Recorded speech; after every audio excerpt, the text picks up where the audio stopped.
నారాయణం భజే నారాయణం లక్ష్మీనారాయణం భజే నారాయణం నారాయణం భజే నారాయణం లక్ష్మీనారాయణం భజే నారాయణం నారాయణం. ఓం శ్రీ హరిహరనే నమః. అందరికీ నమస్తే అండి. Welcome to our channel. ఎలా ఉన్నారందరూ?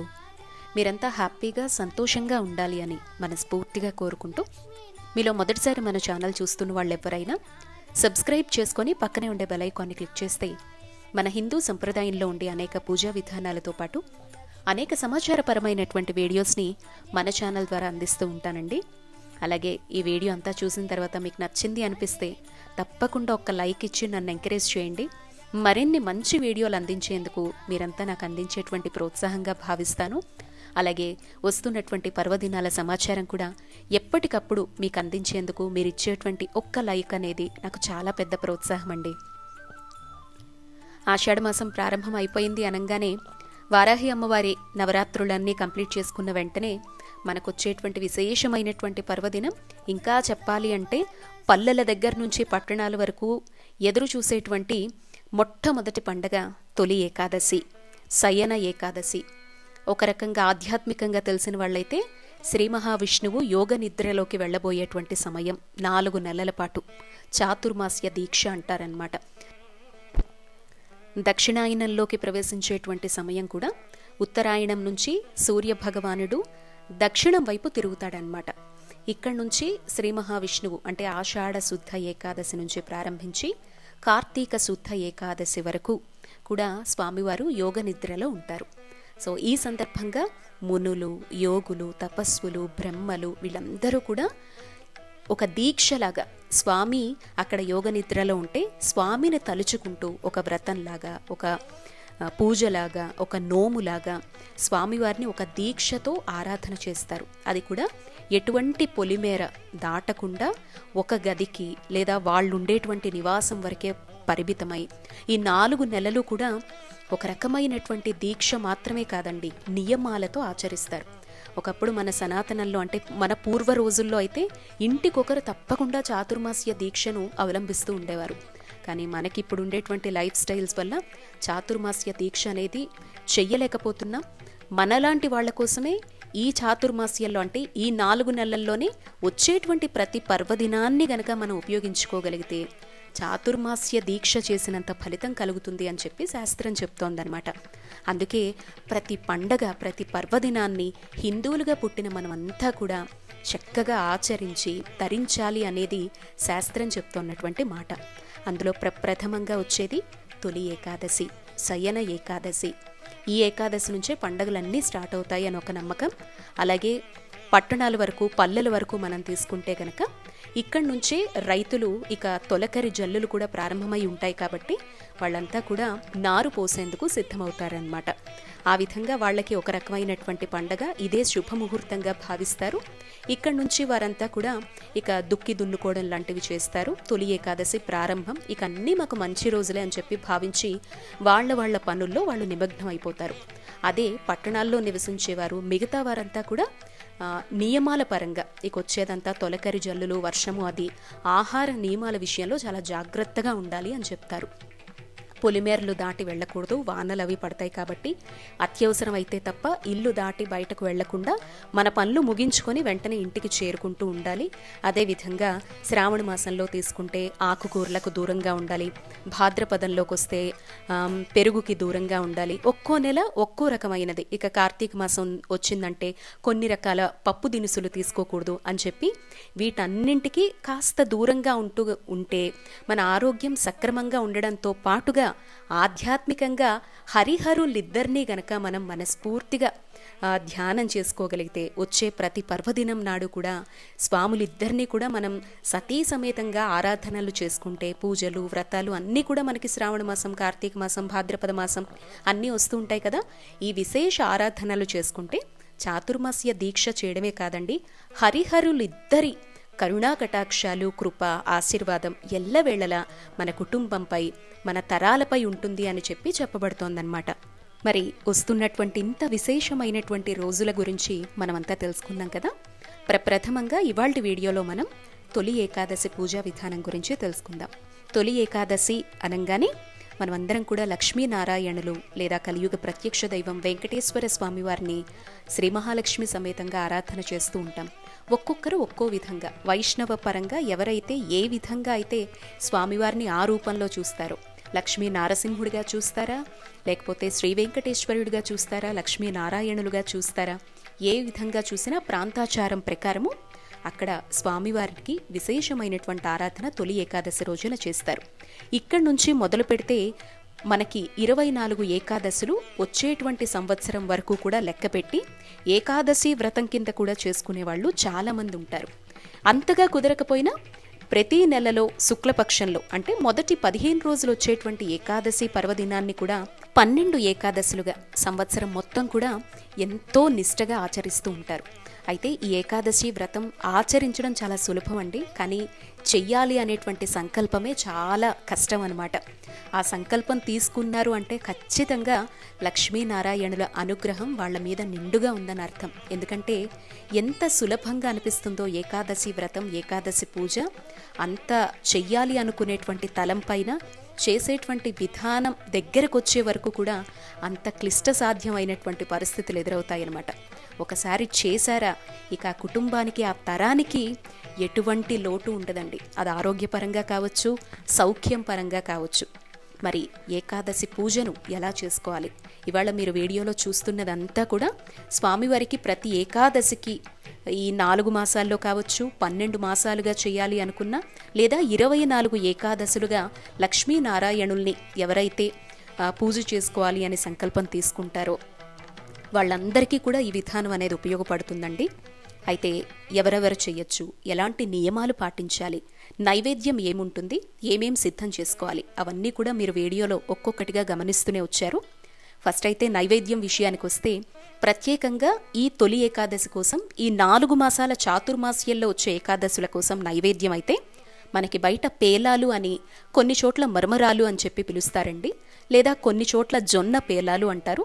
ప్రాంతాచారం ప్రకారం ఎవరు ఏ విధంగా పేరుతో పిలిచినా కూడా పేలాల్లో కాస్త బెల్లం వేసి దంచుకొని దానిలో కాస్త ఆవు నెయ్యి, కాస్త ఆవు పాలు వేసి ఉండలుగా చుట్టి పెట్టచ్చు. లేదు అంటే పేలాల్లో కాస్త బెల్లం అనేది వేసి దంచుకొని ఆ పొడిని కూడా స్వామివారికి నైవేద్యంగా పెట్టి అది మనం స్వీకరిస్తే గనక వాతావరణ మార్పు వల్ల వచ్చేటువంటి ప్రస్తుత ఆరోగ్య పరిస్థితులు ఏవైతే ఉంటాయో అవేవి కూడా అనారోగ్యం అనేది మన దరికి రాకుండా ఈ నైవేద్యం మనం తీసుకున్నంతనే ఆ శక్తి పుంజుకోగలుగుతాం అన్నమాట. ఇక నియమాల విషయానికి ఎవరెవరు ఆచరించవచ్చు, అసలు ఏకాదశి నాడు లక్ష్మీనారాయణుల ఆరాధన ఎలా చేసుకోవాలి అనేటువంటి విషయాన్ని మనం ఇప్పుడు తెలుసుకుందాం. మీరు చూస్తున్నదైతే స్వామివారికి పూజకు కావాల్సినటువంటి ఏర్పాట్లన్నీ కూడా చూపించాను. షోడశోపచార పూజా విధానం చూపిస్తున్నాను. మీలో ఎవరైనా కూడా కామెంట్ బాక్స్లో షోడశోపచార పూజా విధానం మంత్రాలు లేకుండా కావాలి అని చెప్పి నాకు ఇప్పుడు కామెంట్ బాక్స్లో పెడితే గనక తప్పకుండా అది కూడా అందిస్తానండి. ఇంకొక విషయం, నేను పూజలో ఉపయోగించినటువంటి శంకుచక్ర స్టిక్కర్స్ కావచ్చు, స్వామి అమ్మవార్ల విగ్రహాలు కావచ్చు, ఇత్తడి వస్తువులు కావచ్చు, ఏవైనా కూడా మీకు డిస్క్రిప్షన్లో మొత్తం డీటెయిల్స్ అన్నీ పెడుతున్నానండి. మీకు ఎవరెవరికి ఏమేం కావాలన్నా కూడా మీరింటికే తెప్పించుకోవచ్చు అన్నమాట. ఇక ఈ వ్రతాన్ని ఎవరైనా ఆచరించవచ్చు, చిన్న పెద్ద, పిల్లలు, ముసలి, ముతక.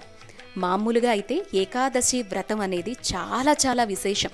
అన్ని వ్రతాల్లో కల్లా అత్యంత శ్రేష్టమైనటువంటి వ్రతం ఏది అంటే ఏకాదశి వ్రతం అంటారు. ఎందుకంటే మనం చాలా పూజలు అనేవి సంకల్పాల కోసం చేస్తాం.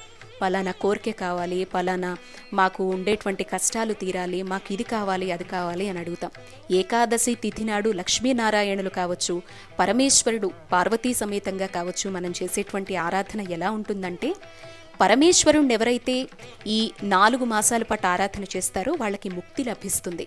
నారాయణుణ్ణి ఏకాదశి తిథుల్లో ఎవరైతే స్వామివారిని పూజిస్తారో వాళ్ళకి మోక్షం లభిస్తుందన్నమాట.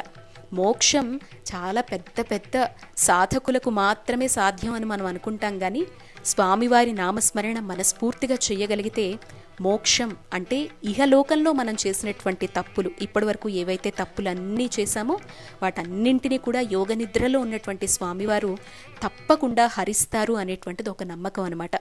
గత జన్మ కర్మల ఫలితంగానే మనం ఈ జన్మ అనుభవిస్తూ ఉంటాం కదండి.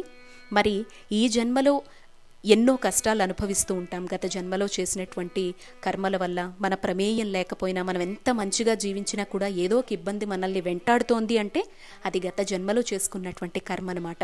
మరి ఈ జన్మలో విశేషమైనటువంటి ఇటువంటి పర్వదినాల్లో, మాసాల్లో మనం చేసేటువంటి హరిహరుల నామస్మరణ, పూజల వల్ల మరు జన్మ అనేది చాలా చక్కనైనటువంటిది లభిస్తుంది అనేది శాస్త్రం చెప్తోందన్నమాట అనమాట. అందుకే చాతుర్మాస్య దీక్షలు కావచ్చు, చాతుర్మాస్య వ్రతాలు, పూజలు కావచ్చు విశేషమైనటువంటి ఫలితాన్ని ఇస్తాయి.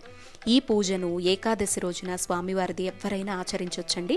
ఉదయాన్నే లేచి ఇంటిని పరిశుభ్రంగా చేసుకొని, గడప పూజ అనేది కంప్లీట్ చేసుకొని, మన పూజా మందిరాన్ని పరిశుభ్రంగా పెట్టుకొని, లక్ష్మీనారాయణులు కావచ్చు, పార్వతీ పరమేశ్వరులు కావచ్చు, ఎవ్వరి ముందునైనా కూడా చక్కగా దీపారాధన అనేది చేసుకొని ఆ రోజున కొన్ని నియమాలకు కట్టుబడి ఉండటమే ఏకాదశి వ్రతం.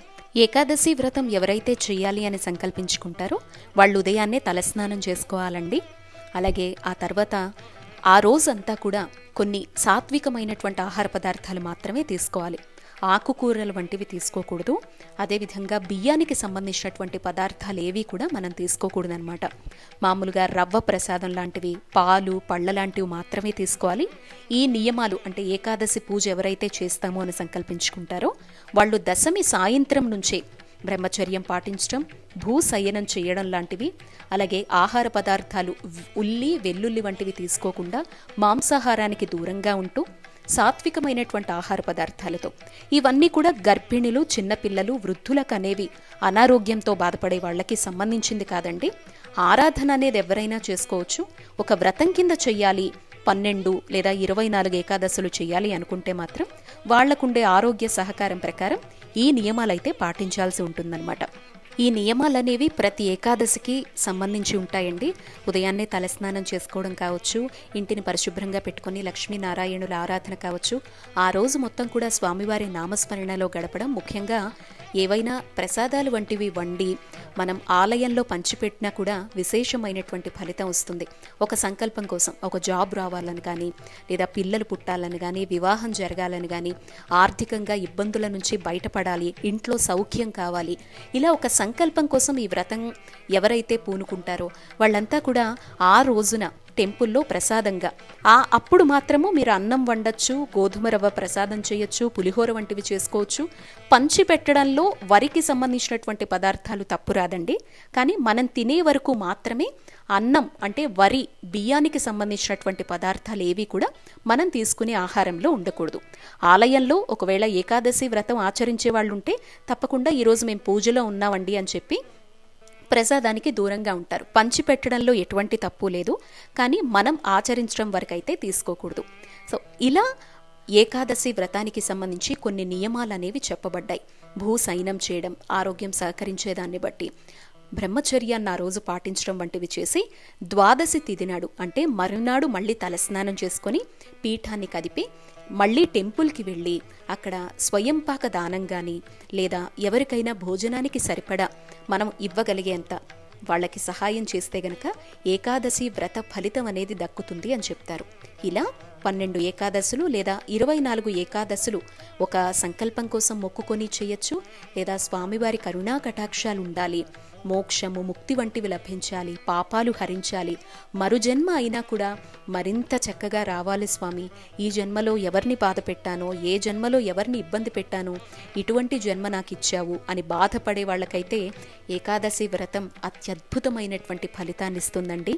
ఇంకా విశేషంగా చెప్పాలంటే ఏకాదశి తిథి నాడు గురు ప్రదక్షిణ అంటే దత్త ప్రదక్షిణలు కావచ్చు, లేదా మీ గురువు గారిని మనస్ఫూర్తిగా ధ్యానించడం, వారిని సత్కరించడం లాంటివి కావచ్చు. లక్ష్మీనారాయణుల అంటే స్వామివారికి సంబంధించినటువంటి ఆలయాల సందర్శన విశేషమైనటువంటి ఫలితాన్ని ఇస్తాయండి. ఇదే రోజున గురుచరిత్ర పారాయణ చేసుకోవడం సంకల్పించినా, లేదా మీరు గురువుగా భావించే వారి గురు చరిత్రలు కావచ్చు, లేదా వారికి సంబంధించినటువంటి చరిత్రలు సాధన చేయడానికైనా, మంత్ర సాధన మొదలు పెట్టడానికైనా కూడా చాలా చాలా విశేషమైనటువంటిది. ఇంకా ఎక్కువగా చెప్పాలంటే అనారోగ్య సమస్యలతో ఎవరైతే బాధపడుతూ ఉంటారో వాళ్ళు ఈ వచ్చేటువంటి ఏకాదశులు 12 అయినా 24 అయినా మొక్కుకొని రావి చెట్టు ప్రదక్షిణలు గనక చెయ్యగలిగినా లేదా రావి చెట్టు పూజ చెయ్యగలిగినా కూడా వాళ్ల తరపున మనం చేసిన అనారోగ్యంతో బాధపడే వాళ్ల తరపున మనం ఏకాదశి తిథి నాడు మొక్కుకొని గనక మనం చెయ్యగలిగితే చాలా చాలా బెస్ట్ రిజల్ట్స్ అనేవి అందుతాయండి. ఈ విధంగా తొలి ఏకాదశి మనకు 2023వ సంవత్సరానికి సంబంధించి జూన్ 29వ తేదీన వస్తోంది. ఆ రోజు సంపూర్ణంగా ఏకాదశి తిథి ఉదయం నుంచి రాత్రి వరకు ఉందండి. దశమి సాయంత్రం నుంచే నియమాలతో అన్ని ఏర్పాట్లు చేసుకొని పూజ అనేది చేసుకోవచ్చు. ఆ విధంగా ఏకాదశికి సంబంధించి నాకు తెలిసిన విషయాలైతే మీతో పంచుకున్నాను. ఇంకా ఏవైనా పొరపాట్లు కనిపించి ఉన్నా వినిపించి ఉన్నా దయచేసి క్షమించండి. ఉన్నంతలో అయితే తప్పకుండా స్వామివారి ఆరాధన మనం అందరం చేసుకొని స్వామి కరుణా కటాక్షాలకు పాత్రులం కావాలి. ఒకవేళ ఈ ఏకాదశి కుదరకపోతే నెక్స్ట్ వచ్చే ఏకాదశి కూడా అంతే ఫలితమైందండి. మరొక చక్కని వీడియోతో మళ్ళీ మీ అందరినీ కలుస్తాను. నమస్తే అండి.